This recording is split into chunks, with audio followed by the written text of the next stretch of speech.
ถ้าบ่เกิดก็บ่ตายถ้าไม่พบก็ไม่จากเนาะนั่นแหละคนเฮาถ้าบ่มีการพลัดพรากเนาะคนเฮาที่จากกันทั้งที่ยังรักอยู่จึงสิเห็นคุณค่าและความหมายของคำว่าผูกพันคำว่าผูกพันเฮ็ดให้เฮาทุกข์จักว่าถ้าบ่พบก็บ่จากถ้าไม่พลัดพรากทั้งที่ยังรักอยู่ก็บ่ทุกข์ดอกจากว่าล่ะพลัดพรากจากทั้งที่ยังรักอยู่เลยเป็นทุกข์แต่ทั้งหลายแล้วนั่นก็คือความรักความอะไรนั่นแหละเฮ็ดให้สัตว์ทั้งหลายเกิดตายมากที่สุดต่อความอยากความปรารถนาความบ่เข้าใจธรรมชาติอนิจจังทุกสิ่งทุกอย่างหาความจีรังนั้นยั่งยืนเที่ยงแท้แน่นอนบ่ได้อนัตตาดับไปเสื่อมไปพวกเฮานั่นบ่อยากให้มันพลัดพรากบ่อยากให้มันเฒ่ามันแก่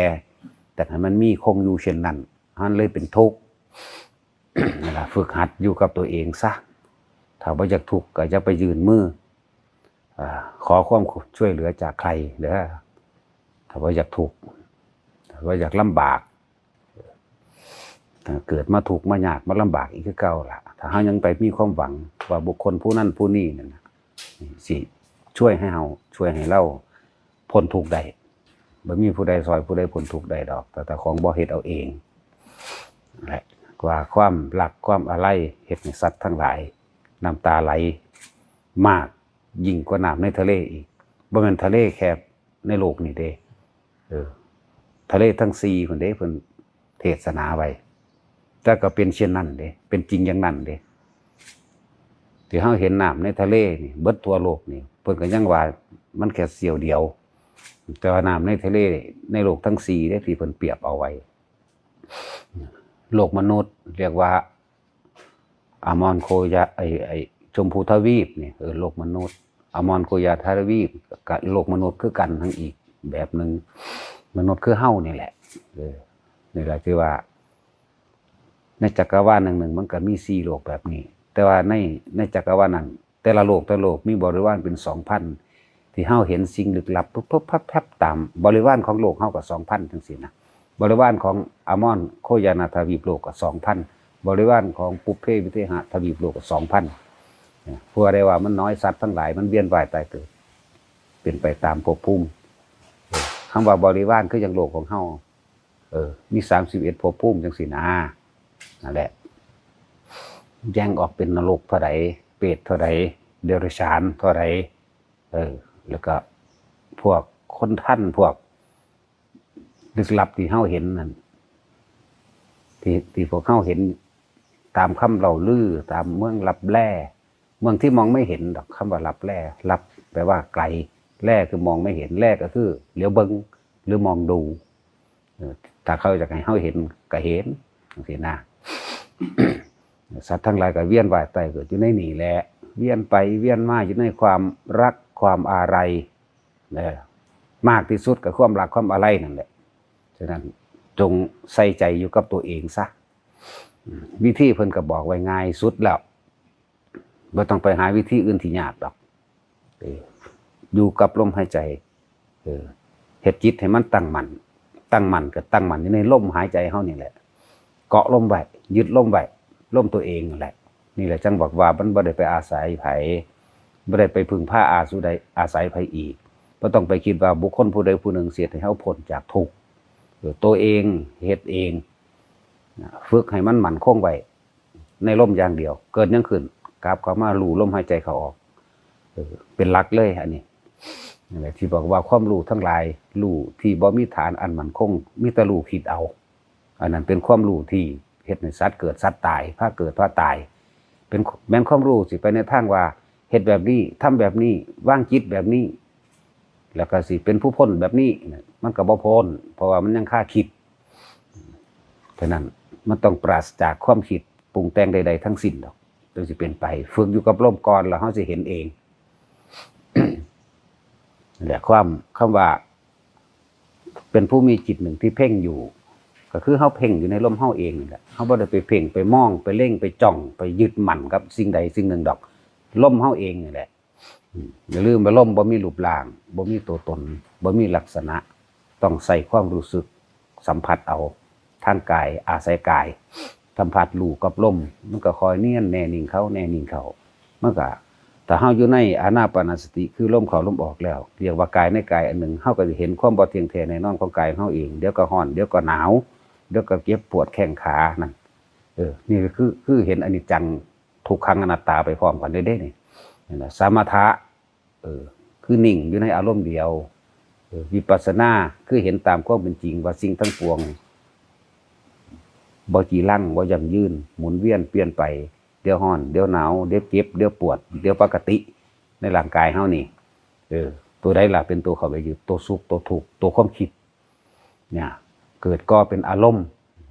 เกิดก็เป็นว่าพอใจแบบนี้บ่พอใจแบบนี้เนี่ย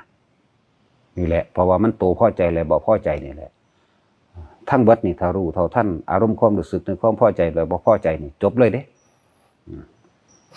นี่แหละคือบทสรุปบทที่เฮาคิดพิจารณาใครควรเห็นตามจริงเป็นดังนั้นแต่ว่าเฮาเฮ็ดเป็นตามจริงดังนั้นบ่นี่นาคำว่าเฮ็ดตามจริงนี่นะเนียนแน่นิ่งอยู่กับลมโลดอยู่กับลมเข้าอยู่กับลมออกอาการอื่นๆมันสิเกิดมาผ่านขนหัวลุกมั่งขนกิ้งลุกเกิดการโยกการอิ่มการตื่นตันในระหว่างทำการความรู้สึกสะอึกสะอื่นในใจมั่งจะให้รู้ไปยังสั้นแหละบ่ต้องไปหยุดใดๆแล้วก็บ่ต้องไปหาเหตุผลของมันอีกให้รู้ว่ามันเป็นแบบนั้นแบบนี้เป็นอันนี้ก็บ่ได้เที่ยงได้ล่ะบ่ได้เป็นตาอันเก่าได้ล่ะบ่ได้เป็นตะปลื้มขึ้นมาห้องไห้น้ำตาไหลเด้อาการปิติดอกอันนั้นมันเป็นของมันเอง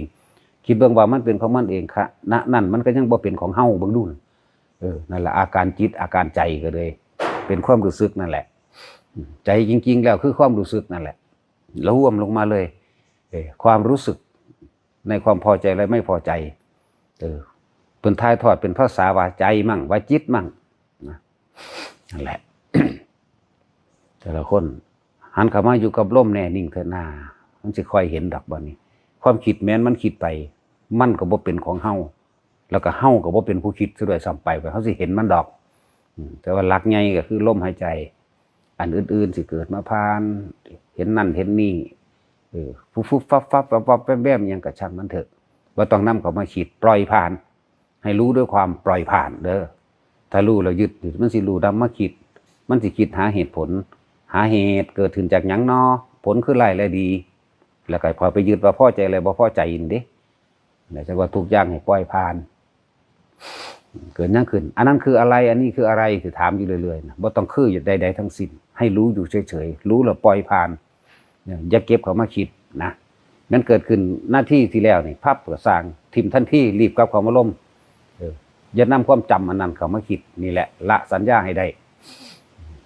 ละก็ละอารมณ์นั่นแหละละเหตุไป ความบริสุทธิ์หลุดพ้นมันก็ตีคู่กันสองอย่างสมถะที่สุดของสมถะคือฌาน4เข้าไปตัดขาดออกจากความรู้สึกทั้งโลกทั้งเบิดแล้วมันสิแยกของมันเองดอกเฮามีหน้าที่รู้ซื่อๆดอกอันจังซั่นดูว่ามันอยู่กับความว่างประมาณบ่ได้ที่บางที่เพิ่นก็ใส่ศัพท์ว่าสว่างจ้านี่คือมันบ่มีแนวปนนะบ่มีแนวปนสำหรับเฮาที่ใส่ศัพท์คำว่าว่างแบบบ่มีประมาณว่างตัดขาดออกจากทั้งโลกบ่มีความรู้สึกทางร่างกายบ่มีบ่ได้ยินได้หยังตึ๊บไปเลยขาดปึ๊ดไปโลดเป็นจังซั่นนี่เอิ้นว่าเจโตวิมุตติหลุดพ้นทางจิตว่าคิดเลยเจโตวิมุตติความหลุดพ้นทางจิตบัดนี้มันต้องตีคู่กันกับความหลุดพ้นทางปัญญาคือการเห็นตามความเป็นจริงเห็นทุกสิ่งทุกอย่างนี่หาความเที่ยงแท้แน่นอนบ่ได้จิรังยั่งยืนบ่ได้เห็นดูเขามันก็ปล่อยของมันเองดอกบัดนี้มันมีแต่รู้กับรู้แบบว่างจากสิ่งที่มีอยู่พร้อมเหมือนธรรมดาเฮ็ดไปเฮ็ดหยังล่ะเฮ็ดลมหายใจอยู่ในลมนั่นแหละแต่สุดท้ายทุกคนน่ะเกิดมาก็อยู่กับลมแท้ๆบัดตายก็ต้องตายในกับลมคือกันดิตายเพราะว่าเบิดลมเกิดมาเพราะว่ามีลมตายเพราะว่าเบิดลมเด้อฉะนั้นเกาะลมไว้บ่ต้องไปคิดหยังมากทุกคนทำความมั่นใจผู้ใดตายในลมหายใจได้บ่กลับมาเกิด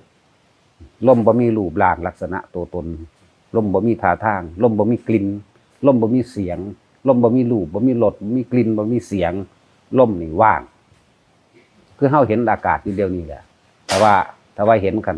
คือบ่วาดรูปให้เบิ่งได้นั่นแหละใส่ศัพท์ว่าเห็นซื่อสัมผัสรู้สึกได้ซื่อพยายามอยู่กับลมหายใจเจ้าของให้มากเน้นลมที่สุด ฟังธรรมเฮาก็ฟังมามากแล้วแหละบ่ต้องไปฟังบาดสิตายดอกคนก่อนจะตายควรแนะนำอย่างไรหรือคนป่วยควรแนะนำอย่างไรท่านก็แนะนำอยู่เรื่อยๆนั่นแหละให้จับลมนะแนะนำก็ดีคือเขาถามเฮ็ดจังใดยัดเยียดธรรมะเข้าไปโลดถ้ามันรู้บ่รู้ก็สร้างถ้าพวกเจ้าบ่ยันหลายคนที่ว่าพ่อแม่บ่มักธรรมะเปิดธรรมะให้ฟังแล้วย่านบาปย่านตะผิดใจพ่อแม่ว่าซั่นมันเคยผิดมานานแล้วลองเฮ็ดให้มันถูกลองเบิ่งดูมันสิผิดซำใดเด้อนี่นะเฮ็ดจังได๋ก็สร้างคนที่ป่วยอยู่คือกันลูกเต้าเล่าหลานผัวเมียพวกเจ้าซอยไผบ่ได้ดอกบัดสุดท้ายแล้วความรู้สึกของเจ้าเจ็บปวดแสบร้อนในความรู้สึกภายในคือใจของเจ้าเองมีผู้ใดไปรับรู้ได้ดอกเจ้าสิรับหรือบ่รับก็เรื่องของเจ้านั่นแหละบอกเขาโลดผู้อันดูแลคนป่วยนั่นรับหรือบ่รับก็ช่างเรื่องของเจ้าเขาบ่ได้ปวดน้ำเจ้าเด้อเฮ็ดบ่เฮ็ดก็สร้างโลดเว้าโลดจะไปย่านบาปมั้ย ถ้าบ่อยากกลับมาเกิดอีกบ่ต้องไปสนก็ได้ดูในลมหายใจเจ้าของโลดบอกเครื่องนึงบอกแบบบ่ต้องไปใส่ใจก็ได้เฮ็ดบ่เฮ็ดก็ตามมันเป็นเรื่องของข่อยโลดเว้าโลดบางคนม่านยาสาไถมันหลายเด้ผู้เป็นพ่อเป็นแม่ก็เลยเอาแต่ใจเอาเสาะความนั้นความนี้อยากให้เขามานั่นน่ะมันบ่บาปดอกกันพวกม่านยาสาไถมันเป็นความบริสุทธิ์ถ้าพ่อแม่บริสุทธิ์หวังดีกับลูกจริงๆลูกไปเฮ็ดใส่นี่แน่นอนบาปอันนี้บาปแน่แต่ถ้าพ่อแม่มีม่านยาอยากให้เขามารับความเจ็บปวดร้อนหนาวให้ได้แล้วก็เว้ากันแน่ๆก็นั้นมันบ่บาปดอกคือว่ามาเรื่อยๆนั่นแหละ